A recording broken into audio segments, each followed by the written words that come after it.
Yeah, I mean, it was just really special. It's not every day that you get to play against, maybe the best player in the world. So yeah, I just tried to. It was really important for me to, going into the match to enjoy it and enjoy the opportunity because, as I said, it's, not one that comes around too often. I think I did a pretty good job of kind of enjoying the moment and, and trying to also play some good tennis at the same time. Are you considering whether or not to quit college? And also, is there any chance that we will see you play the US Open, and what are your future plans now? No, I mean, nothing's changed based on the last 10 days. I still want to go back to University of San Diego.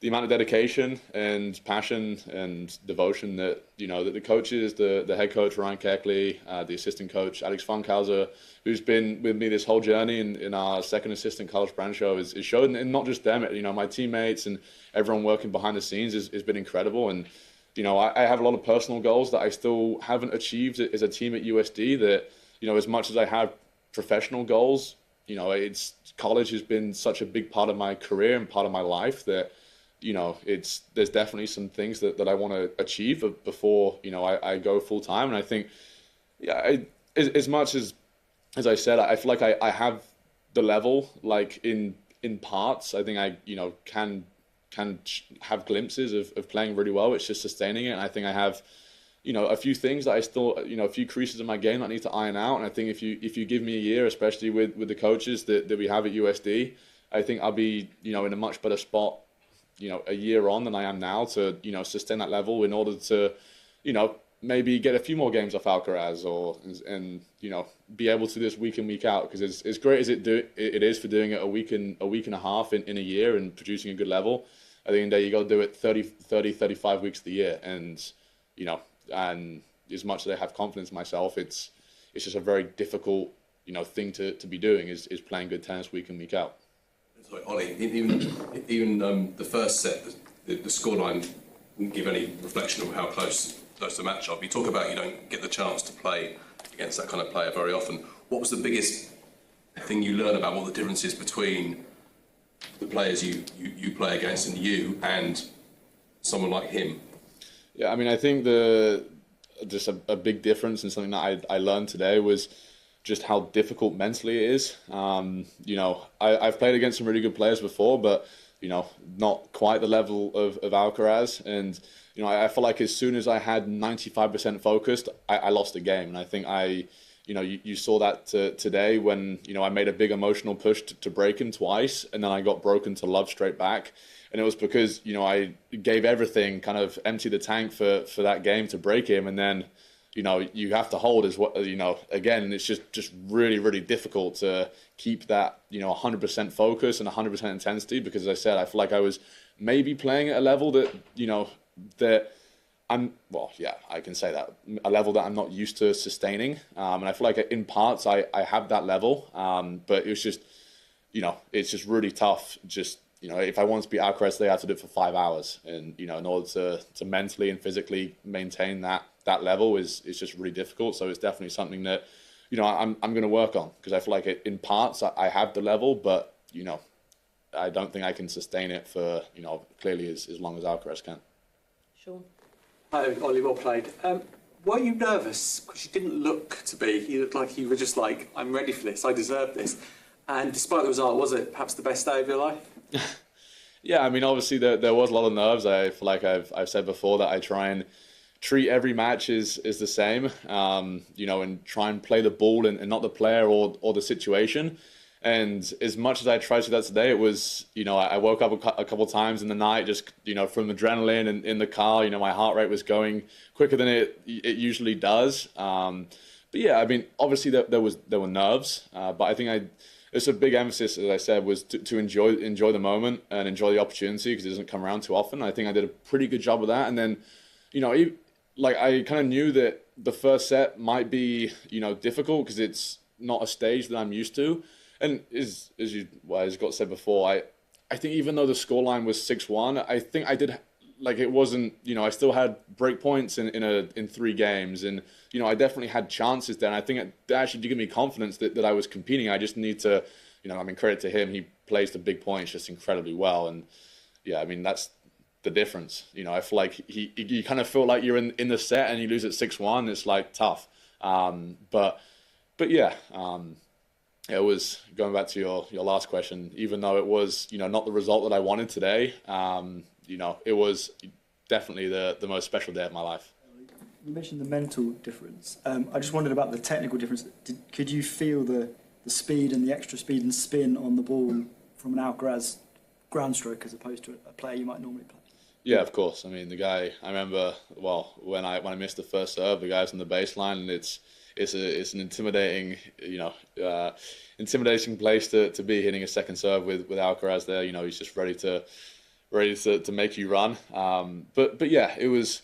I feel like a thing is just he's so effortless. Like, it doesn't feel like he's hitting the ball that hard, but it comes through so quick and so heavy. And I think my backhand held up for the most part. I think I've still got a few things to iron out in my forehands. Which Alcaraz has just an incredible forehand. I mean, he's so strong, and he's technically sound and balanced. And I think I can do it, but I just can't sustain it for as long as Alcaraz can, or other players can. But yeah, I definitely think there's, as much as Alcaraz is mentally incredible, obviously his tennis speaks for itself. You can't have one without the other if you want to be maybe the best tennis player in the world. You got to have pretty much everything spot on, and credit to him, he's done an incredible job, and his coach, with his coaches and his team, because he's just such a complete tennis player. And yeah, it's tough. It's tough playing Alcaraz. It's going to be a really long day. Ollie, what were you hoping for when you first came to Wimbledon this year, and what have you learnt most about yourself as a result? I mean, in this, I wasn't necessarily hoping for anything. I was more just hoping, but I was, my kind of goal for going into the first round of qualifying, was just to play my brand of tennis. And, obviously it was a great opportunity for me. I'm really grateful for the LTA and the All England Lawn Tennis Club for giving me the opportunity into qualifying, and, having that faith in me that hopefully, I proved that I was worth that wild card and that chance. But yeah, I kind of just took it match by match. I was just hoping that I was going to go out there and, play my brand of tennis and, not let the moment get too big. And I think I did a good job at that for, the 5 matches. And sorry, what was your last question again? What did you learn most about yourself? Most about myself is just how powerful the mind is. I feel like a lot, statistically or on paper, I wasn't supposed to win some of the matches that I was, that I won.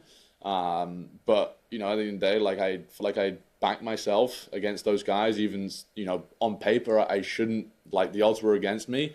And I think it's just, I realized that there's just a lot of power in kind of having that confidence in yourself that, regardless of the stage of the situation, that, at the end of the day, I feel like I work hard at USD. I show up every day, and I feel like I try and give it my best. And, when I feel like when you have that mentally kind of in your mind that you've worked hard and that you deserve to be here, you can really go out there and back yourself, whoever you're playing or whatever stage you're playing in. Hi, Ollie. You spoke before about how you journal to kind of keep your mind focused. I saw you open your journal or a book earlier. Could you tell us what was written in there and what kept you focused today? I can't tell you what was written in there, but I can. It's just triggers for me that help me focus on what's important, and as I said, just kind of keeping me grounded and keeping me level-headed. And I knew especially today it was going to be really important for me, just because, if I lose focus for a game or a couple points, or I find myself in a tough situation, I kind of go back to what's in my notes, and and try and kind of reset and just refocus on what's important. And that's I'm not going to go into the details of what I write down, but it's just things and just reminders that help me just get in the right headspace and regroup if necessary. So it's been really powerful for me. I think I've also tried to implement it, our coaches into our team at USD, because I think there's a lot of power in it.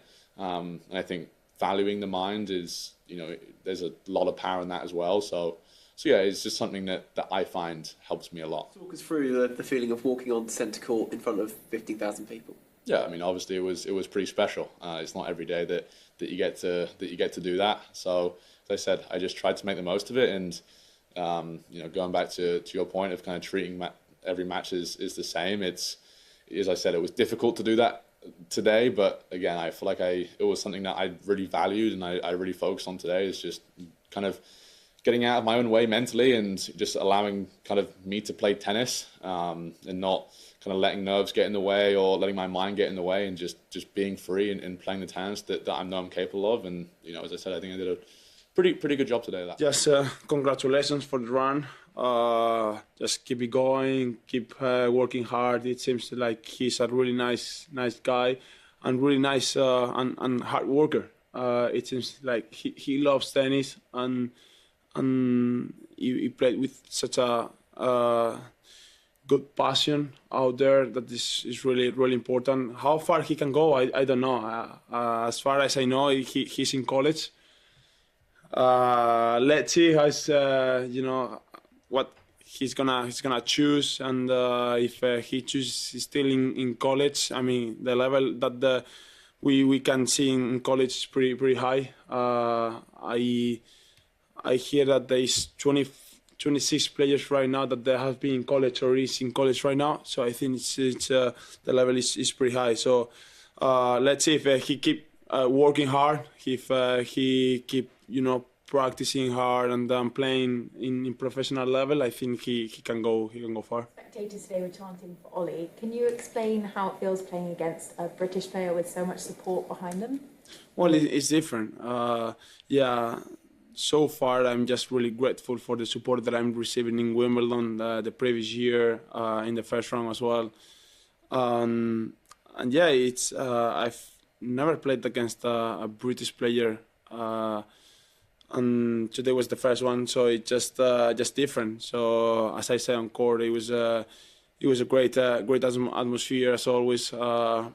I just have to say thank you for the crowd, that they was really respectful for me, for the opponent, for the matches, and yeah, it was a different experience that I'm glad to have experienced something like that as well. As I said, as far as I know, he's still in college, and there are some rules about playing college and then professional, in the professional part, of not receiving more than 10 grand when you're in college.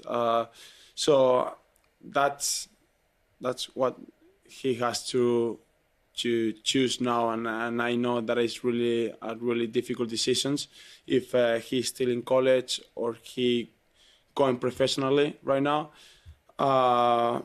Both choices are pretty good, but I don't know if there are those rules. It is because it's for something, and he has to he has to obey that rules, and let's see. But yeah, both choices are really good for him, and let's see how it's gonna be in the future for him.